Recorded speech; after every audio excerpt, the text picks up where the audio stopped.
So, good morning students. How are you? I hope you will be fine at home. तो चलिए शुरू करते हैं आज का टॉपिक। आज का टॉपिक जो है वो इलेक्ट्रोमैग्नेटिक इंडक्शन, जो फिजिक्स का चैप्टर 7 पढ़ जाता है, उस पे बेस्ड।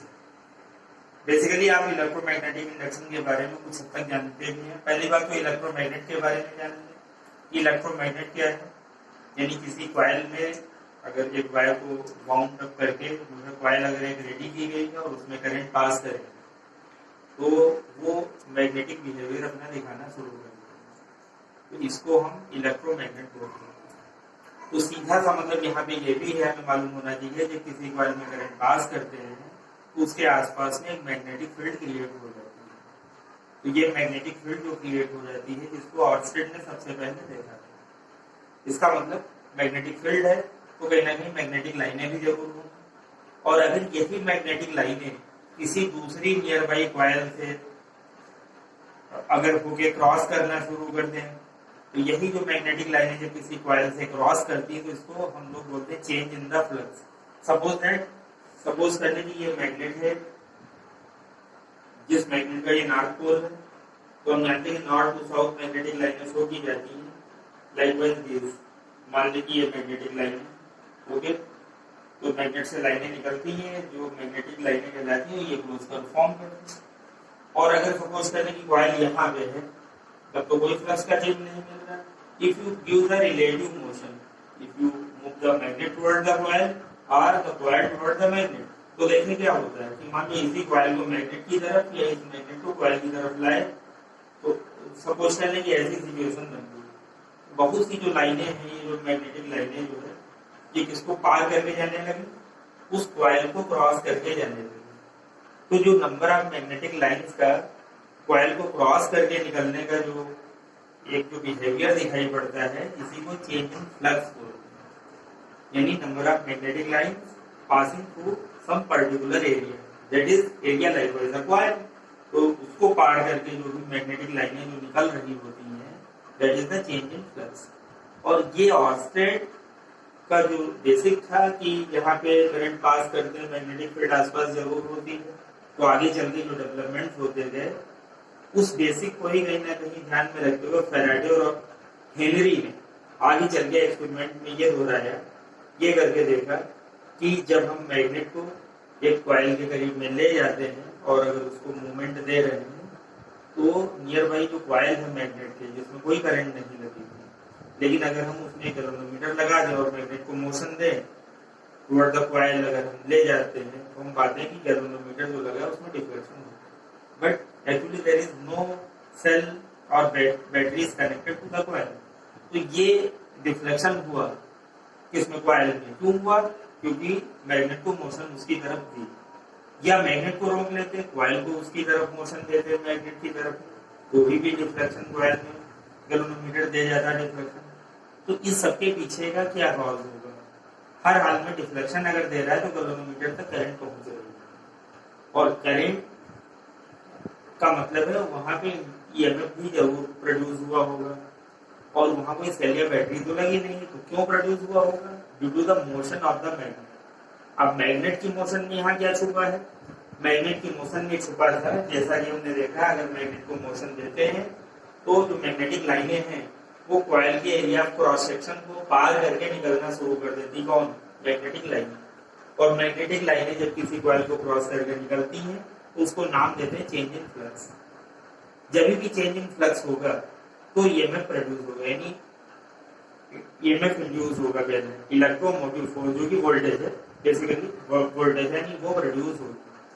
तब जब भी फ्लक्स का चेंज, तो ये फ्लक्स का चेंज कई तरीके से हो सकता है, और यहाँ पे जो ईएमएफ प्रोड्यूस होगा उसको इंड्यूस्ड बोलते हैं। इंड्यूस्ड का मतलब है कि किसी की वजह से या किसी के इफेक्ट का दूसरे में कुछ ना कुछ मोटिवेशन हो जाए, तो यहाँ किसी न किसी वजह से प्रोड्यूस हो रहा है।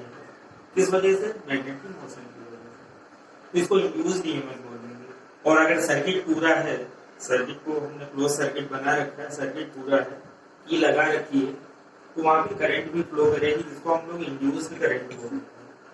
ठीक है, तो इस तरीके से हमने क्या पाया कि जब भी रिलेटिव मोशन होगी मैग्नेट और कॉइल के बीच में, तो फ्लक्स का चेंज होगा, और इस फ्लक्स की चेंज की वजह से यहाँ पे ईएमएफ इंड्यूस होगा, और उस ईएमएफ की वजह से, वोल्टेज की वजह से करंट इंड्यूस होगी, जो कि इंड्यूस करंट कहलाएगी। तो यह एक मीनिंग निकल के ये आई कि whenever there is a relative motion, तो जरूरी नहीं कि मोशन वाली बात लागू हो, कि मेन बात यहाँ पे ये जरूरी है कि फ्लक्स का चेंज हो, चाहे वो मैग्नेट को मोशन दे या कॉइल को मोशन दे या दोनों को मोशन दे या फिर हम किसी को मोशन ना दे, बल्कि कोई और भी ऑप्शन हम ओपन कर लें जिसमें चेंज इन द फ्लक्स होना चाहिए। तो उन सारे कॉजेस पे जहां पे चेंज इन फ्लक्स होगा, हम कहेंगे कि ऑलवेज ईएमएफ इज प्रोड्यूस। जैसे कि क्या क्या हो सकते हैं, what is EMF? It is due to the change in magnetic flux. यानी ईएमएफ क्यों प्रोड्यूस होता है? इलेक्ट्रोमैग्नेटिक इंडक्शन क्या है? It is due to the change in magnetic flux. और experiments performed by Faraday and Henry for that, and those are the relative motion between the magnet and the coil. यानी अगर एक magnet को, एक coil को अगर हम relative motion देते हैं तो भी इंड्यूस्ड ईएमएफ होगा।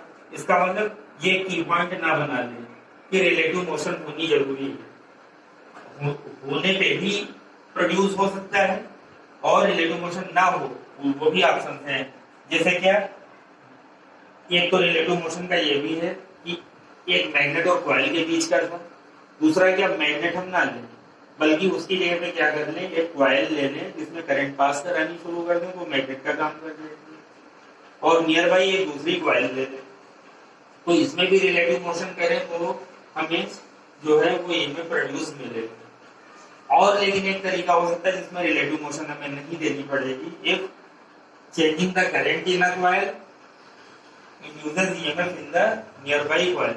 यानी अगर एक कॉइल में करंट चेंज करें और उसके पड़ोस में जो दूसरी कॉइल मौजूद हो उसमें ईएमएफ इंड्यूस हो जाएगा। तो यहाँ कोई मोशन नहीं है। यानी ये एग्जांपल ऐसा भी था जिसमें there is no motion either of the magnet और द कॉइल।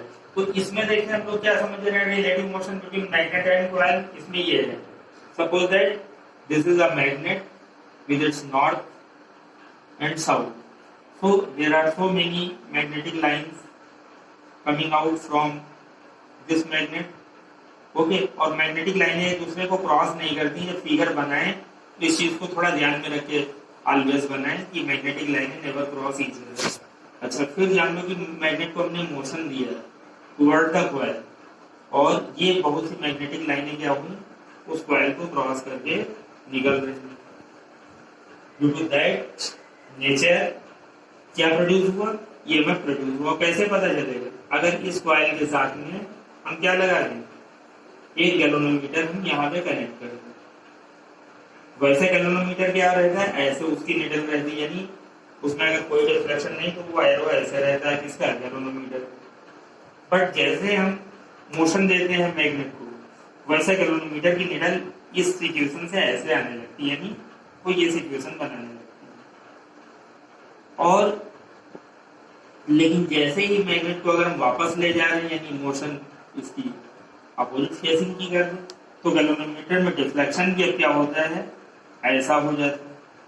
इसका मतलब एक बात पे यहाँ ध्यान देने की जरूरत है, वो ये जो कि लेंज ने इसी को डेफिनेशन में कोट कर दिया कि मैग्नेट की मोशन की वजह से तो ईएमएफ प्रोड्यूस हो रहा है। तो मैग्नेट की मोशन की वजह से ईएमएफ प्रोड्यूस हो रहा है, लेकिन इस मोशन का ये हमेशा अपोज कर रहा है। कैसे? देखें, when we move the magnet toward the coil, then what happens? देखें, जब मैग्नेट को ला रहे हैं तो कॉइल की तरफ लाने में क्या होता है, गैल्वेनोमीटर की निडल भी आगे भाग रही है। बिल्कुल ये वो सिचुएशन जैसे कि एक पर्सन किसी आगे वाले का पीछा कर रहा हो, दौड़ा रहा हो, और जो आगे है वो और तेज दौड़ रहा हो। यानी जितना मैग्नेट को तेजी से लाओगे गैल्वेनोमीटर की निडल उतना तेजी से डिफ्लेक्शन आगे को देगी। इसका अपोज होता है। तो लेंज ने यहाँ से कोट कर दिया, डेफिनेशन कोट कर ली कि induced EMF always opposes the cause due to which it is developed. यानी ईएमएफ इंड्यूस्ड वाला जो है ये हमेशा उस कॉज का अपोज करता है जिसकी वजह से ये डेवलप होता है। किसकी वजह से यह डेवलप हुआ? Due to the motion of the magnet. इसलिए मैग्नेट की मोशन का अपोज कर रहा है। कैसे? देखें, वही दौड़ाने वाला हाल, जैसे कोई दौड़ा रहा है तो अगला और तेज दौड़ रहा है, जैसे ये आए तो ये और आगे भाग रहा है। देन अगेन अगर मैग्नेट को वापस ले जा रहा है तो फिर अब जान लो ये उसी की तरफ होगी, यानी उसकी मोशन का फिर से अपोज। कैसे? जैसे कोई दौड़ा रहा था, अब वो अगर छकार के सोचे कि अब बेकार है, और वो अगर वापस आने लगे तो जो आगे आगे दौड़ रहा था सपोज कर लो उसका कालर खींच रहा हो, यानी उसको वापस जाने से रोक रहा हो। वही कुछ सिचुएशन यहाँ बनी, जब मैग्नेट को फॉरवर्ड ला रहे थे तो गैल्वेनोमीटर की निडल और फॉरवर्ड, यानी उसके पड़ोस आने का अपोज कर रही थी। Then when you move back the magnet then it tends to that side, that means it again opposes that cause due to which the induced EMF ultimately the induced current is developed here. तो ये जो frame है, बात जो ये कही जा रही है, लेंज ने ये कोट कर दी थी। लेंज ने ये बात यहाँ से निकाल दी थी कि हमेशा उस कारण का अपोज होता है जिसकी वजह से ईएमएफ इंड्यूस होता है। तो उस कारण को हम किस रूप में पाएंगे? जब नॉर्थ पोल ला रहे थे तो कॉइल का पड़ोस वाला उधर वाला हिस्सा एन जैसा अपना बिहेवियर दिखाता है, यानी नॉर्थ पोल जैसा। ठीक है। और जब मैग्नेट को ले जा रहे हैं, यानी अगर हम मैग्नेट का नॉर्थ है, ये साउथ है, अगर मैग्नेट को वापस ले जा रहे हैं तो जो नियर बाई जो पोल है कॉइल का, यानी ये यहाँ पे नॉर्थ जैसा नहीं बल्कि साउथ जैसा बिहेवियर दिखाता है। तो इसका मतलब नॉर्थ को ला रहे हैं तो एन रिपेल कर रहे होंगे, यानी पड़ोस आने का अपोज हो रहा है, तभी ये निडल आगे को डिफ्लेक्शन दिखाएगा। अब जब वापस ले जा रहे हैं तो अट्रैक्ट करके दिखाए ताकि वापस होने का अपोज हो। तो ये बात निकल के आई, यानी अल्टीमेटली क्या है कि अगर मैग्नेट को हम तेजी से लाते हैं तो डिफ्लेक्शन तेजी से था, धीरे लाते हैं तो डिफ्लेक्शन धीरे था। मैग्नेट अगर स्ट्रॉन्ग ले लें तो डिफ्लेक्शन ज्यादा मिलेगा उसी मोशन पे।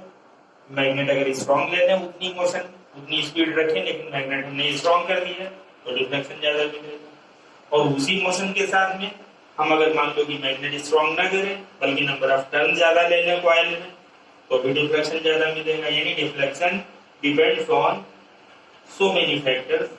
Those are the speed of the magnet or the coil. That is relative motion. जितनी ज्यादा होगी डिफ्लेक्शन उतना ज्यादा मिलेगा। दूसरा, if a strong magnet is taking place of a weak magnet, then deflection is much more, means induced EMF और induced current ज्यादा मिलेगा। या इसी तरीके से कह सकते हो कि नंबर ऑफ टर्न्स अगर कॉइल में बढ़ा दिए तो भी हमें डिफ्लेक्शन ज्यादा मिलेगा। यानी डिफ्लेक्शन किन किन दशाओं में ज्यादा लिया जा सकता है, यानी EMF किन किन दशाओं में ज्यादा क्रिएट किया जा सकता है? एक तो मैग्नेट की मोशन या कॉइल की मोशन को बढ़ा के, दूसरा स्ट्रॉन्ग मैग्नेट लेके, तीसरा अगर नंबर ऑफ टर्न ज्यादा ले लें तो भी ये किया जा सकता है। ठीक है। अब क्या करते हैं, अगर मैग्नेट ना लेके इसकी जगह पे हम क्या कर लेते हैं, ये तो कॉइल ऐसे रखें, मैग्नेट ना लेके एक हम ये करंट कैरिंग कंडक्टर बना देते हैं। सपोज दैट कैसे, एक मान लो कि एक करंट कैरिंग कंडक्टर बना लेते, यानी ये कॉइल ऐसे ले लेते जिसपे हमने ऑलरेडी क्या कर दिया, एक सेल लगा दिया। ओके, एक सेल लगा दिया और ये वाली कॉइल ऐसे रखी, ये नियर बाई कॉइल है ऐसे रखी। ओके, और इसमें हमने सिर्फ क्या लगा रखा है, एक गैल्वेनोमीटर लगा रखा है। अब अगर इसमें की को ऑन कर दें, यानी की को अप्लाई करते और देन अगेन इस कॉइल को हम क्या करें, मोशन दे, बिल्कुल वही। If magnet is replaced by a current carrying coil and the near by coil is same, वो वही जो पहले थी वो वही अभी भी। तो बस क्या रिप्लेस हो गया, मैग्नेट को आपने एक करंट कैरिंग कॉइल से रिप्लेस कर दिया और बाकी बातें वही। मैग्नेट को ले आ रहे थे, यानी कॉइल को ले आओ या कॉइल को ले आओ। तो यहाँ भी वही बातें गैल्वेनोमीटर में डिफ्लेक्शन की दिखी। तो ये दोनों बातें, यानी इसमें आपने देखा with the magnet and the coil और इसमें आपने देखा with the two coil. The current is passed in one, तो इससे क्या हो रहा होगा, फ्लक्स क्रिएट हो रहा होगा, क्योंकि जब भी करंट पास किया जाएगा तो इस कॉइल के आसपास में मैग्नेटिक फील्ड बनेगा। मैग्नेटिक फील्ड तभी बनता है जब मैग्नेटिक फ्लक्स में चेंज हुआ हो। यानी इस हिसाब से आप समझ सकते हो कि यानी फ्लक्स इस नियर बाई कॉइल से क्रॉस हो रहा होगा, तभी गैल्वेनोमीटर भी डिफ्लेक्शन देगा। और डिफ्लेक्शन का डायरेक्शन चेंज मिलेगा कब, जब प्लस और माइनस की पोलैरिटी जो है या तो बदल दी जाए तो मिलेगा। और दूसरा क्या है कि जब हम इसको मोशन अवेवादी देंगे तो जैसे मैग्नेट में मिला था ठीक वैसे वहां।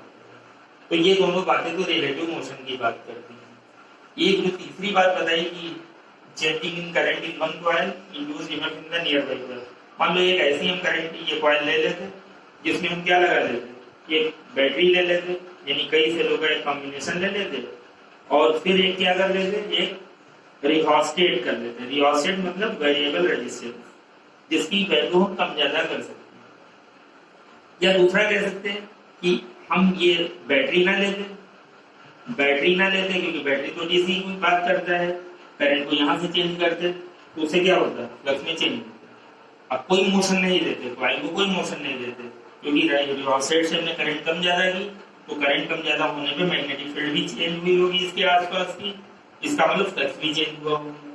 तो या तो बैटरी ले लें, और या फिर क्या कर लें, एक ऐसी कॉइल रेडी कर लें जिसमें हम कौन सी करंट पास करें, अल्टरनेटिंग करंट पास करें, यानी डीसी पास ही ना करें। और अल्टरनेटिंग करंट जो होती है वो वेरिएबल होती है, यानी उसमें चेंजिंग फ्लक्स मिलता है। तो या तो बैटरी लें तो एक रिहोस्टेट के साथ, और अदरवाइज हम क्या कर सकते हैं, अल्टरनेटिंग करंट ले सकते हैं, अल्टरनेटिंग करंट। और पड़ोस में यही जो दूसरी कॉइल थी ये गैल्वेनोमीटर के साथ ले, तो इस तरीके से